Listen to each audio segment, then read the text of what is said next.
Gente, vamos lá sobre conhecimento de Piaget. Pensamento esse construtivista, cognitivista. Quando a gente fala sobre o pensamento do Piaget, a gente tem que fazer referências de forma minuciosa, fazer também links, insights, melhor dizendo também, sobre o teórico. O teórico, por exemplo, em relação à tendência pedagógica, está linkado ali à tendência renovada progressivista, onde o aluno é o ativo, né, do processo. Ele tem, por sua vez, o professor, ele é um auxiliar, ele atende os interesses do aluno, enfim, ele provoca situações de problemas, ele versa a sua aprendizagem, o seu ensino, melhor dizendo, em pesquisas, projetos, experiências, tá bom? Tudo nessa perspectiva de aprender a aprender. Quando a gente fala sobre os estágios do Piaget, por exemplo, a gente está falando sobre várias situações que provocam nesses estágios.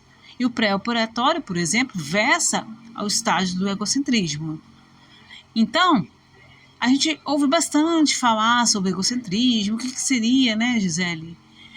Essa questão do egocentrismo seria, por exemplo, uma criança, por exemplo. A gente pergunta para uma criança: quantos irmãos você tem? Ela vai lá e fala: 2 irmãs, por exemplo. Aí ela pergunta: sua irmã tem quantas irmãs? Ela não sabe. Ela não sabe responder, ela não acha isso, ela coloca para si mesma que ela tem. As irmãs dela não têm essa questão de ter irmãs, mas sim só ela. Uma coisa bem egocêntrica mesmo, né? Uma fala bem egocêntrica aí, um pensamento bem egocêntrico. Então, a gente ouve muito isso. Quando a gente fala sobre a questão socializada do Piaget, a gente está falando das interações, de certa forma, que ocorrem no meio físico, né? Suas perturbações, entre aspas, digamos assim.